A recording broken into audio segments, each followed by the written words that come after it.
Hello and welcome. My name is Vikram, Chandra, and you're watching This World, a show where we wrap the week for you by bringing you the biggest stories from around the planet. One of this week's biggest stories was playing out in Lithuania, where NATO members were meeting for their yearly summit. There was a special invitee. That's him, Ukraine's President Zelensky. Zelensky came for the NATO summit, hoping to secure an invitation to join, hoping for Ukraine to become a formal NATO member. But Zelensky left without an invite, and we're going to be telling you why. Also this week, India's Prime Minister Narendra Modi was invited to be the guest of honor at the French Bastille Day celebrations. India and France celebrating 25 years of friendship as well, and what better way to commemorate it than a grand parade and some big-ticket defense deals. We're going to be telling you all about those as well. All the details coming up for you on the show. Also on this program, a mammoth stadium-sized asteroid is heading towards the Earth. NASA has sounded an alert. It's not likely to hit us, let me just tell you that. Not likely to hit us at all. So you shouldn't really be worried, but you should start thinking about all those asteroids up there which are zipping around. And at some point, we will tell you to start worrying. And we're going to be telling you all the details about that as well. But first up, let's go straight to the week's top story. I'm sure quite a lot of you have seen this picture. It's from the NATO summit. You can see the leaders greeting each other, they are talking to one another, sounding really social. Except one. One leader is standing alone, seemingly lost, seemingly ignored. Now, that's, of course, Ukraine's President Zelensky, in his by now trademark olive green outfit. Zelensky attended the NATO summit in Lithuania. What he was hoping to take back with him was an invite for NATO membership, much like what happened at the NATO summit in Madrid last year, where the alliance invited Sweden and Finland to become members. But did Zelensky get an invite?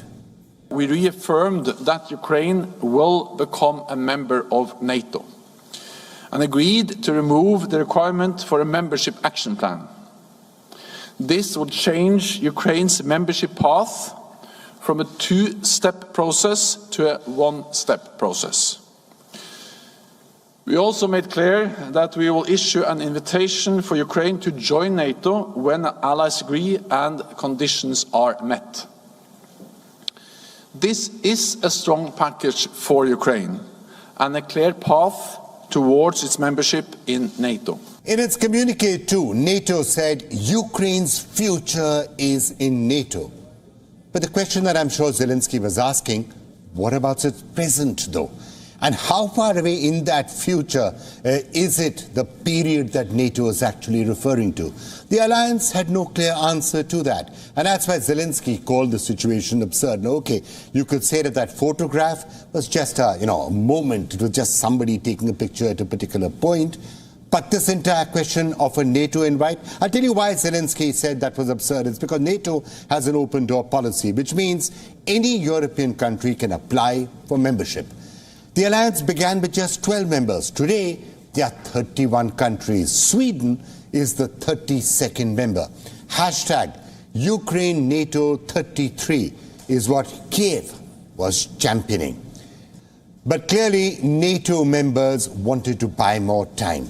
But they made up for the damn squib by promising more arms to Ukraine. After nearly a year and a half of Russia's forces committing terrible atrocities, including crimes against humanity, the people of Ukraine remain unbroken. Unbroken. Ukraine remains independent. It remains free. And the United States has built a coalition of more than 50 nations to make sure Ukraine defends itself both now and is able to do it in the future as well.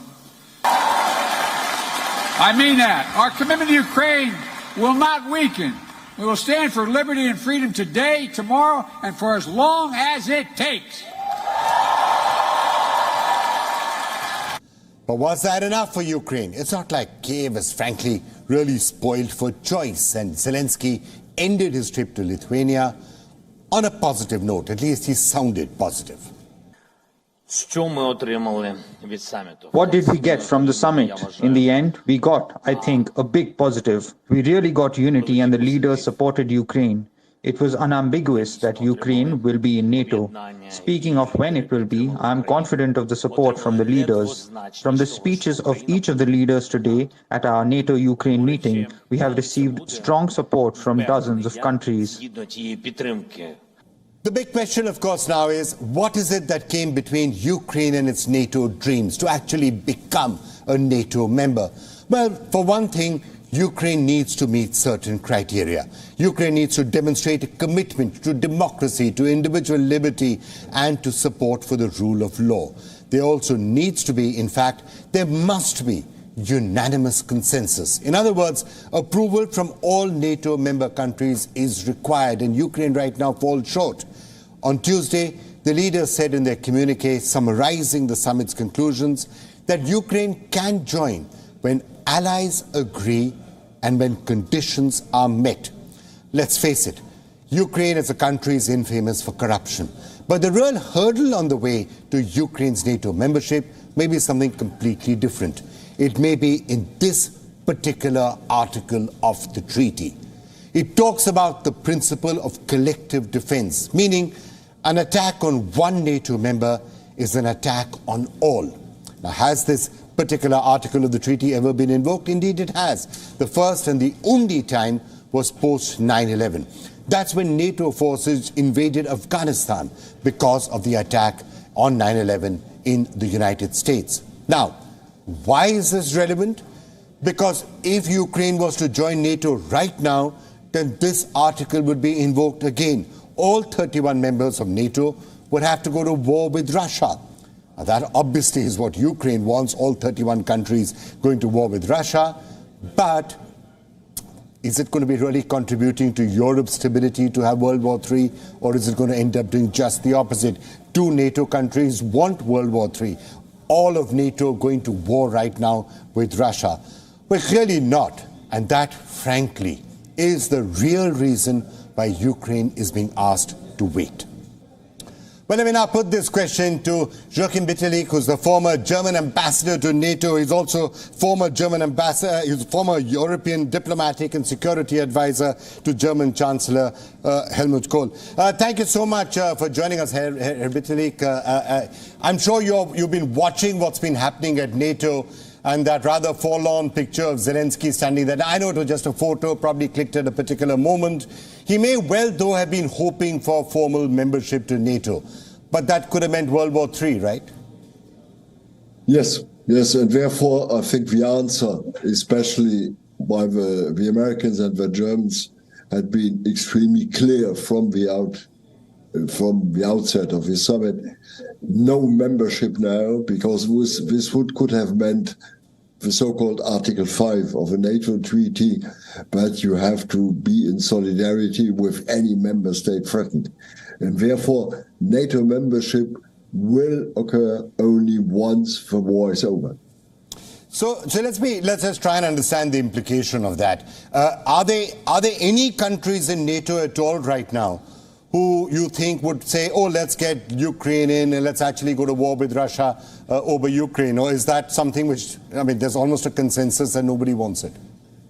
I think there have been a certain number of member states, especially those on the Eastern Front, the Baltic states and Poland, who would have been ready to deepen this relationship now. Not only delivering arms, not only delivering equipment, not only helping them, but assisting them further. But the great majority of member states of NATO have been refusing, let's say, to raise this risk of, let's say, of a World War III.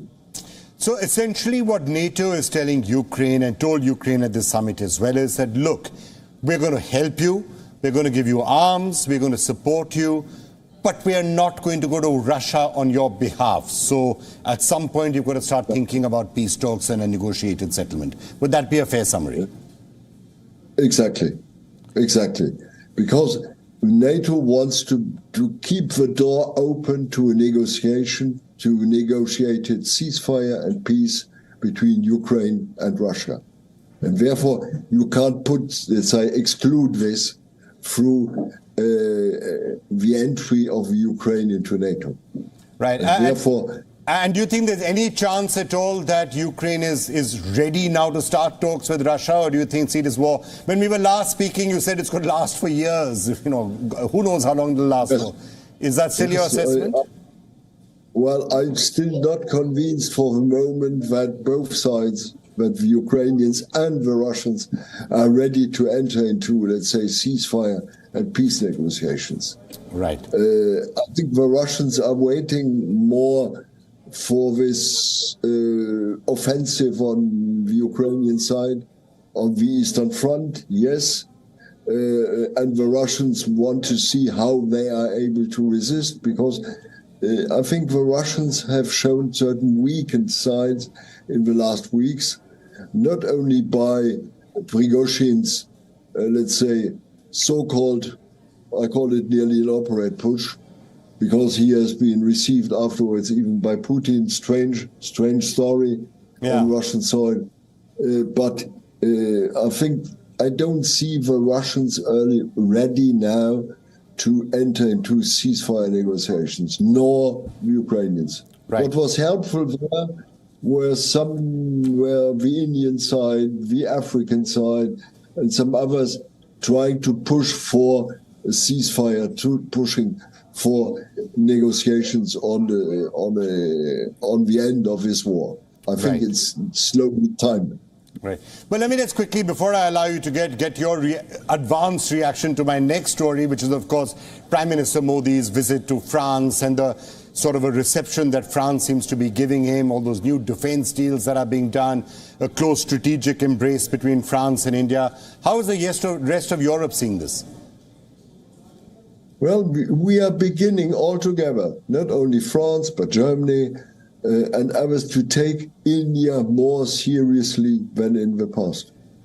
Okay, so this is new. So you're saying it's not just France. You're saying even Germany and other countries are now saying India needs to be taken a lot more seriously and relations need to be elevated. But this presupposes at the same time, let's call it, a more active role of India in world politics. Not only just a neutral one, but a more proactive role in world politics. And this could mean, let's say, I remember debates, for example, with Indian colleagues of you, when I was asking for an Indian part in, let's say, in a peace guarantee on Ukraine, including United Nations Blue Helmet soldiers from India. I had two reactions from the Indian side. One, this is not our affair. This is not our aim. We don't want to be present in Europe. And my answer was, well, dear friends, if you want to be one of these, let's say, decisive parts of this new world coming up, please, and of a new role of Asia, you have to be more proactive. This includes for me that India should be able or ready to become, let's say, a guarantee power for peace in Ukraine. Right. Well, I guess Ukraine has got other issues, the Russia connection and all, same as what NATO was just playing. But it's not that India hasn't sent peacekeepers in other parts of the world. And I think your basic point is correct that as India rises as a great power, it will have to take on, it will and probably want to also take on greater responsibilities across the planet. Thank you so much. All right. Thank you so much, Ed Bastille. Great to talk to you. Always a pleasure to talk with you. Thank you. Thank you so much. Thank you so much for being with us. And we're going to be staying, of course, in Europe for our next story, as I was just discussing with Mr. Bastille. On the 14th of July, France celebrated Bastille Day. It was the anniversary of the storming of the Bastille in 1789, also France's National Day. Every year, the country marks the day with speeches, events, and a long military parade. And this year, India's Prime Minister Narendra Modi was the guest of honor at the Bastille Day parade.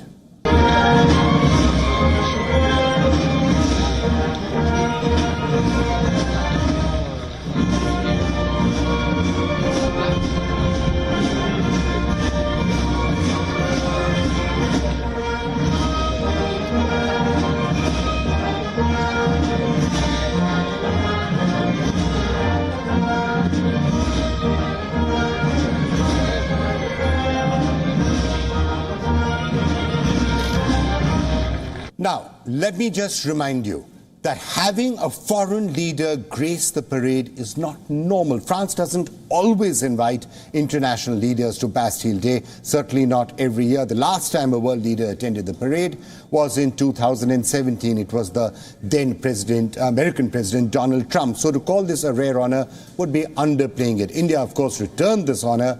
A tri-service contingent from the Indian Air Force, the Indian Army and the Indian Navy marched along with their counterparts in the Bastille Day parade. Now, it has to be said that it's not the first time that India actually has taken part in that parade. It's happened in the past. Indian forces have been there, as has the Indian Prime Minister. And that's, in a sense, an indication of the close relation that India and France have built over a period of time. But still, it was wonderful to see these sights, for example, the Indian Rafales and French Rafales flying together in this flypast.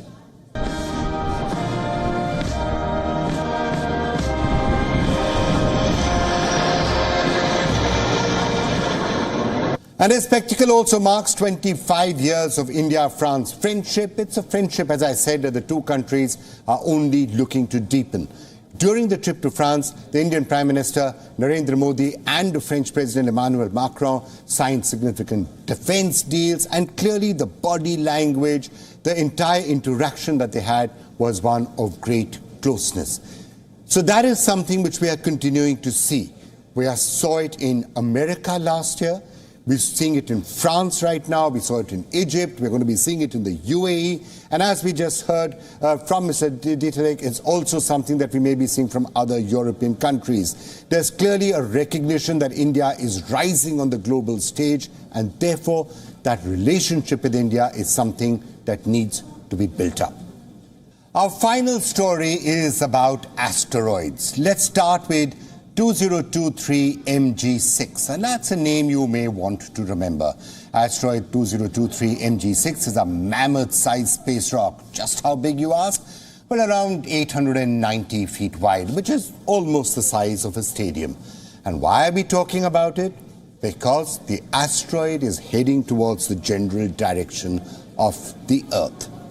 And you know where this is leading to. You know what I'm talking about. You're talking about don't look up type of concerns. You're talking about comets hitting the Earth and wiping out all humanity type of stuff. You're talking about Deep Impact and Armageddon and so many movies that you have seen. And frankly, this has been spoken about so many times that it's almost become a meme. And therefore, you're going to say, here you go again talking about asteroids like this. Now, let's face it.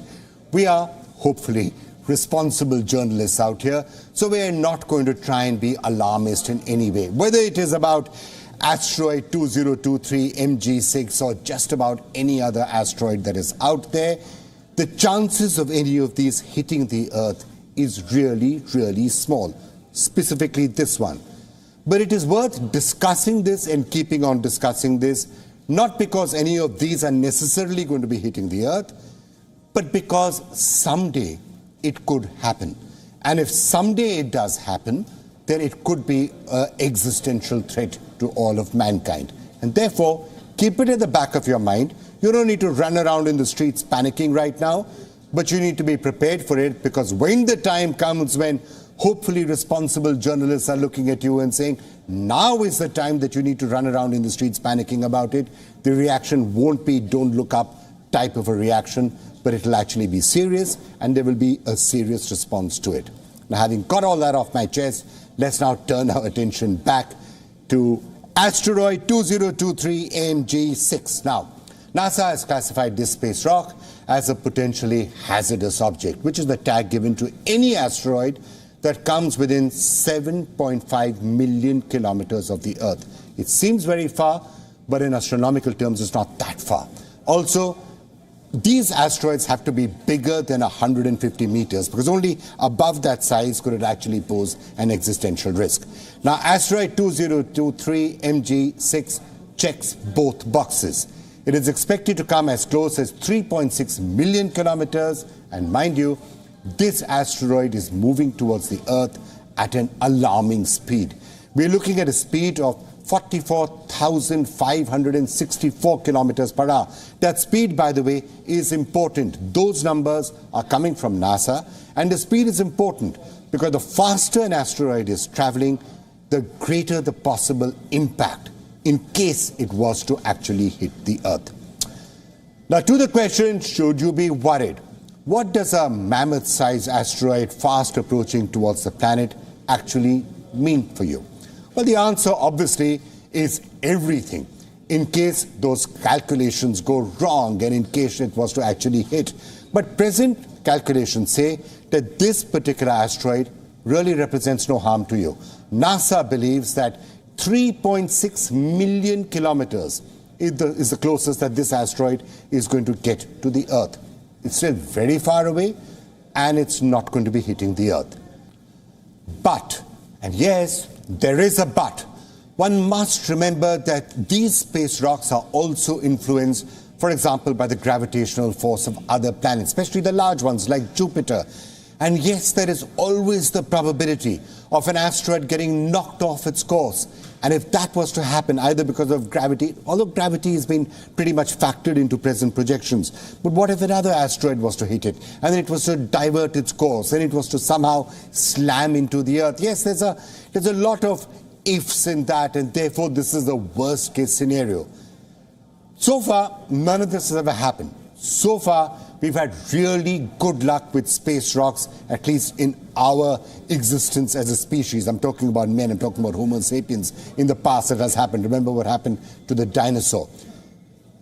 And that's why all of you should keep at least half an eye on all these asteroid stories that you keep hearing about. Now, there have been lots of asteroid stories this week, by the way. So far, we've been really lucky with all of them. Many of those asteroids have come close to the Earth, but obviously none, certainly none of any size, has actually hit the planet. On July 15, 2023 NY, a house-sized asteroid came close to the Earth, as close as 4.4 million kilometers away. It was traveling at the speed of about 2 kilometers per second.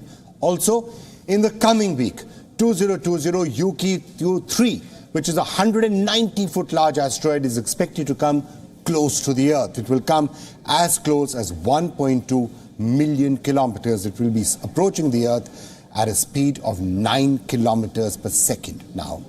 Let's hope all goes as per calculations, in which case we've got nothing to worry about. But do keep an eye on all of these stories, and hopefully, whether you're NASA, whether you're anybody else in a position of power in the world, you will be making plans that in case someday it turns out that one of these asteroids is coming even closer than that, we will take some steps to prevent it from actually hitting. All right, with that, it's a wrap on this particular program. We're going to be seeing you next week with another episode of This World. My name is Vikram Chandra. You're watching WION The World is One.